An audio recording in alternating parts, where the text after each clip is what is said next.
નમસ્કાર વિદ્યાર્થી મિત્રો, આજે જોઈશું પ્રશ્ન નંબર 13।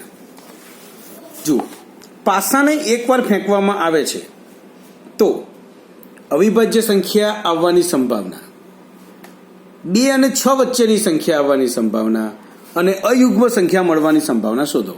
આમ તો આ પ્રશ્ન મેં તમને રીતની નોટમાં સમજાવી જ દીધો છે, પરંતુ એકવાર ફરીથી સમજી લો। આપણે પાસાને એક જ વાર ફેંકીએ છીએ તો પાસા પર કેટલા અંકો હોય? 1 2 3 4 5 6, બરાબર? એટલે કે કુલ શક્ય પરિણામો કેટલા થયા?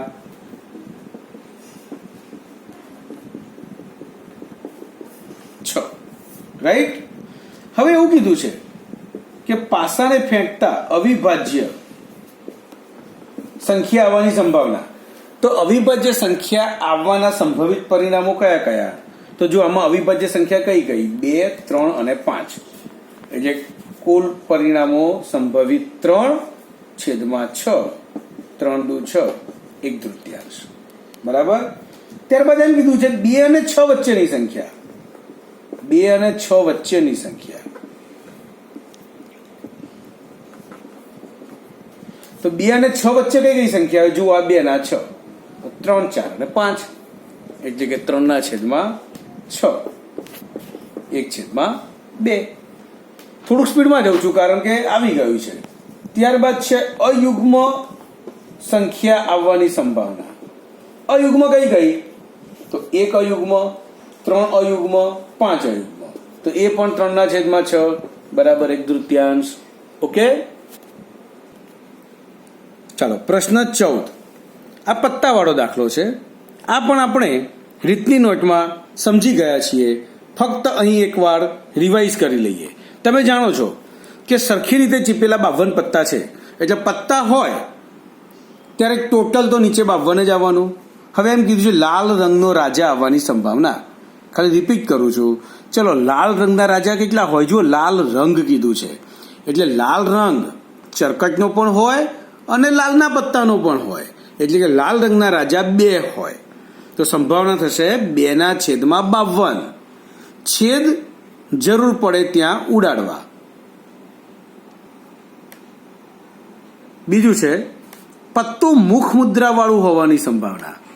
મેં જ્યારે પત્તાવાળા દાખલા સમજાવ્યા હતા ત્યારે મુખ મુદ્રાવાળા પત્તા કીધા હતા, ગોલ્લો, રાણી અને રાજા, એટલે કે ગુલામ, રાણી અને રાજા, આ 3 પત્તા મુખ મુદ્રાવાળા છે, તો 3 ચોક 12, તો ટોટલ 12/52, છેદ ઉડાડી દેવાના। લાલ રંગનું મુખ મુદ્રા વાળું પત્તું, જો કુલ મુખ મુદ્રા વાળા 12 પત્તા, તેમાંથી લાલ રંગના 6, કાળા રંગના 6, લાલનું નથી કીધું હો, એટલે લાલ રંગના 6 પત્તા, એટલે 6/52। ત્યારબાદ કીધું છે લાલનો ગુલામ। જો લાલનો ગુલામ, લાલ રંગનો ગુલામ નહીં, બરાબર? તો લાલના ગુલામ કેટલા હોય? તો 1 જ હોય, તો 1/52। ત્યારબાદ કહ્યું છે કાળીનું પત્તું। જો કાળીનું પત્તું, કાળા રંગનું નહીં, તો કાળીના કુલ 13 પત્તા હોય, 1 દૂરી તીરી ચોગો પંજો, 6 7 8 9 ગુલામ અને રાણી રાજા, તો 13/52। ત્યારબાદ પત્તું ચોકટની રાણીનું હોવાની સંભાવના। જો ચોકટની રાણી કેટલી હોય? 1, માટે 1/52। ત્યારબાદ જે પ્રશ્ન નંબર 15 છે તે બહુ જ સમજવાનો છે। સમજો, અહીં 5 ચોકટના પત્તા લીધા। કેટલા પત્તા લીધા? 5। ભલે વાત પત્તાની છે, પરંતુ અહીં ટોટલ પત્તા 52 નથી, 5 પત્તા લીધા। દસ્સો, ગુલામ, રાણી, રાજા અને 1, એ તમામના મુખ નીચેની તરફ રાખીને સરખી રીતે ચીપેલા છે। તે પછી એક પત્તું યાદચ્છિક રીતે ખેંચવામાં આવે છે, તે પત્તું રાણીનું હશે તેની સંભાવના શું? ત્યારબાદ એમ કહ્યું છે જો રાણીને કાઢીને એક બાજુએ મૂકવામાં આવે અને બીજું પત્તું ખેંચવામાં આવે તો તે 1 હોય તેની સંભાવના અને રાણીનું હોય તેની સંભાવના। તો હવે આ પ્રશ્ન આપણે પ્રેક્ટિકલ સમજીએ। જુઓ મિત્રો, સૌ પ્રથમ તમને અહીં કહ્યું છે કે 5 પત્તા છે, દસ્સો, ગોલ્લો, રાણી, રાજા અને 1, બરાબર છે? હવે આ પાંચે પત્તા તેનું મોઢું નીચેની તરફ આવે તે રીતે ગોઠવી દઈએ. અહીં આપણને ખબર ન પડે એટલા માટે પત્તા આડા આવડા કરી દઈએ. બરાબર, ગોઠવી દીધા 5 પત્તા. હવે એમ કહ્યું છે કે કોઈ એક પત્તું ખેંચીએ અને તે પત્તું રાણીનું આવવાની સંભાવના. માનો મેં આ એક પત્તું લીધું, રાણીનું આવવાની સંભાવના. આ પત્તું હજુ મને ખબર નથી કયું હશે, પરંતુ કુલ પત્તા કેટલા? 5. એમાંથી પત્તું તો એક જ ખેંચ્યું, રાણી તો એક જ છે. કેટલી રાણી છે? 1. એટલે રાણીનું આવવાની સંભાવના થશે 1/5. જે પણ આવ્યું એ ફક્ત જોઈએ, પણ રાણીનું આવવાની સંભાવના 1/5. ત્યારબાદ તમને એમ કહેવામાં આવ્યું છે કે રાણીને કાઢીને હવે એક બાજુ મૂકી દો. ચલો આપણે રાણી શોધી કાઢીએ. રાણી શોધી કાઢીને એક બાજુ મૂકી દીધી. હવે કેટલા પત્તા રહ્યા? જો 1 2 3 4. હવે એક પત્તું ખેંચ્યું, તે પત્તું 51 આવવાની સંભાવના. તો હવે કુલ પત્તા 4 એટલે /4. અને એકો છે કેટલી વાર? એક જ વાર, માટે 1/4. બરાબર, આ થયું પત્તું 51 આવવાની સંભાવના. પણ ત્યારબાદ એમ પણ કીધું છે કે પત્તું ફરીથી ખેંચીએ અને તે પત્તું રાણીનું આવવાની સંભાવના. હવે તમે સમજો, આ 4માંથી એક પણ રાણી નથી છે, તો પછી રાણીનું પત્તું તો આવશે જ નહીં. તો તે પત્તું રાણીનું આવવાની સંભાવના શું થશે? 0. યાદ રાખજો, રાણીનું આવવાની સંભાવના 0. પ્રશ્ન 16.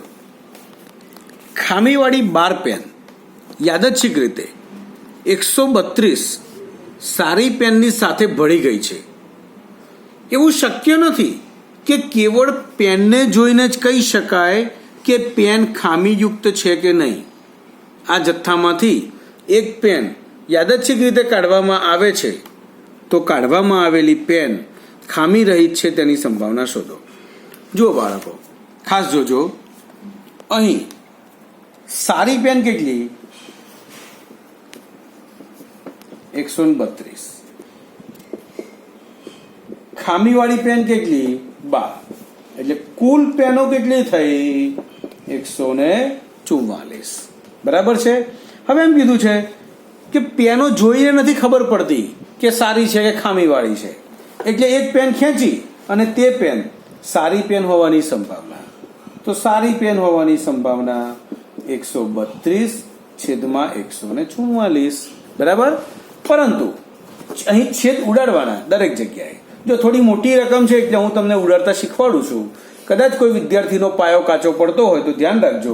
આપણે સૌથી પહેલા 132ના અવયવ પાડીશું. જો ભાગાકાર પણ હું કરીને બતાવું છું. સૌથી પહેલા 2 વડે ભાગ ચાલશે, તો 132/2. 2 છંગ 12, 1 2, 2 છંગ 12, 0 0.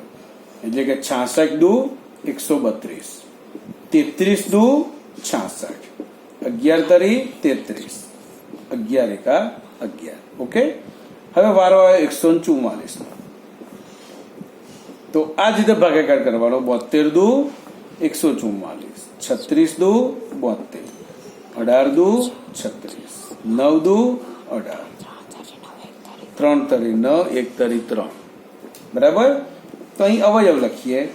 2 ગુણ્યા 2 ગુણ્યા 3 ગુણ્યા 11 છેદમાં 4 વખત 2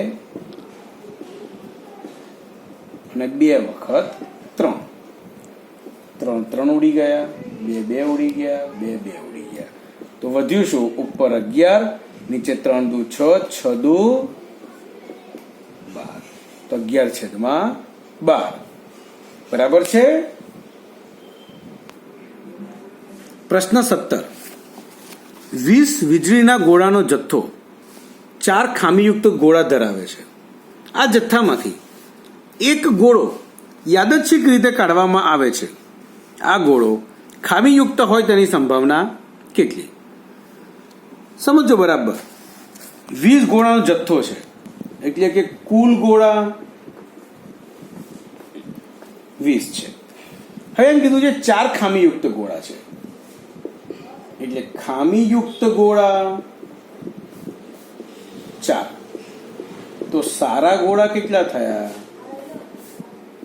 16. બરાબર છે? 20 માંથી 4 જાય તો 16. હવે તમારો પ્રશ્ન અહીંયા એવો કયો છે કે ગોળો ખામીયુક્ત હોય તેની સંભાવના કેટલી? ગોળો ખામીયુક્ત હોવાની સંભાવના. ચલો, તો ખામીયુક્ત કેટલા ગોળા? 4/20. 4 × 20 એટલે કે 1/5. હવે ત્યારબાદ અહીં એમ કહેવામાં આવ્યું છે, ધારો કે પ્રશ્ન નંબર 1 પ્રમાણે કાઢવામાં આવેલ ગોળો ખામીયુક્ત નથી, તેથી તેને પાછો મૂકવામાં પણ નથી આવ્યો.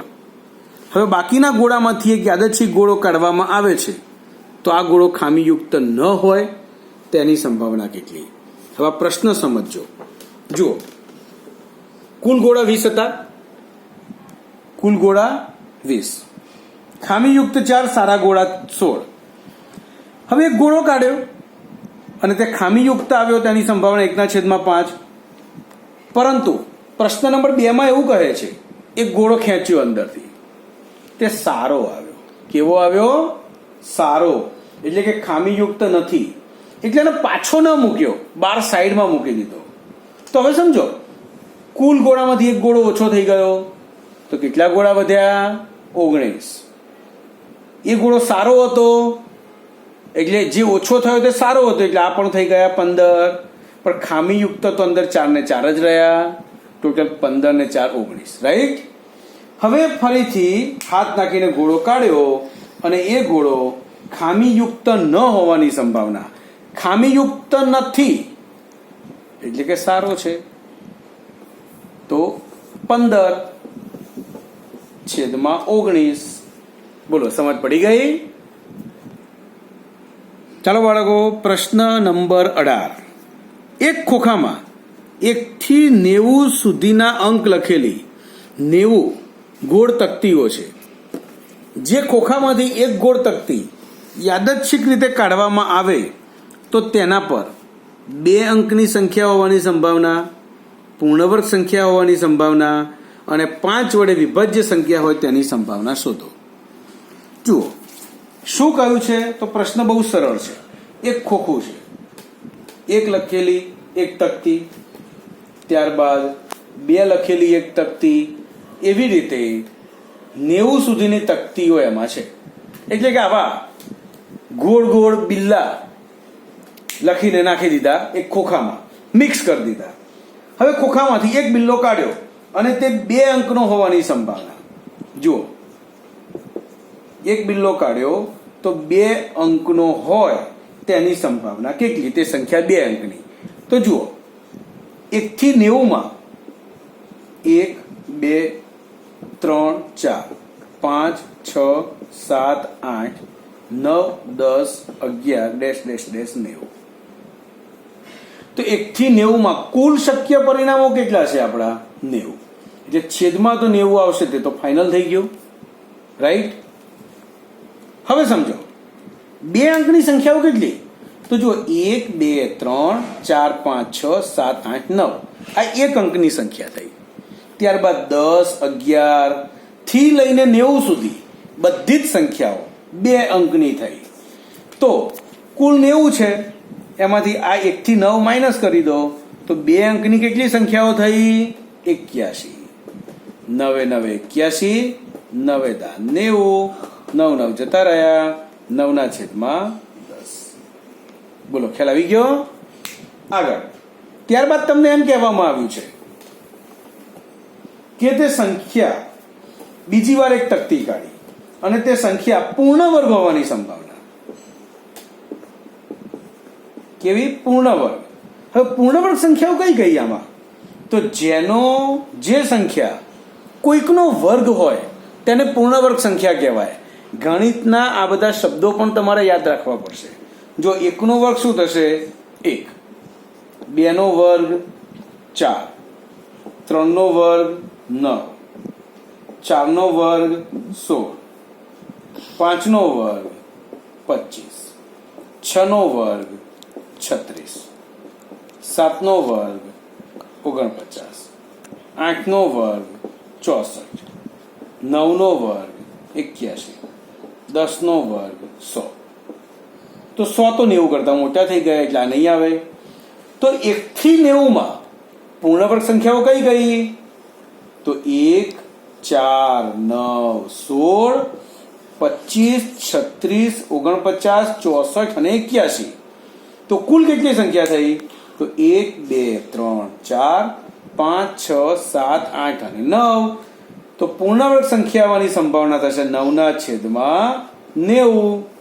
9 બરાબર 1 છેદમાં 10. બોલો, ખ્યાલ આવી ગયો આમાં? ત્યારબાદ તમને અહીં એમ કહેવામાં આવ્યું છે કે ફરીવાર કોઈ એક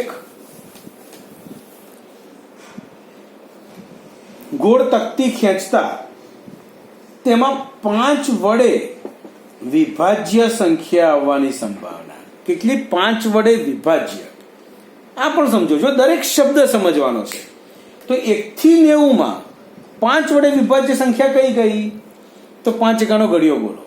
5 એકા 5, 5 દુ 10, 5 તરી 15, 5 ચોક 20, 5 5 25, 5 6 30, 5 7 35. એવી રીતે 40, 45, 50, 55, 60, 65, 70, 75, 80, 85 અને 90. તો 5 વડે વિભાજ્ય કુલ સંખ્યા કેટલી થઈ? તો જુઓ, 1, 2, 3, 4, 5, 6, 7, 8, 9, 10, 11, 12, 13, 14, 15, 16, 17, 18. તો 18 છેદમાં 90. 18 પંચા 90 એટલે કે 1 છેદમાં 5. બરાબર?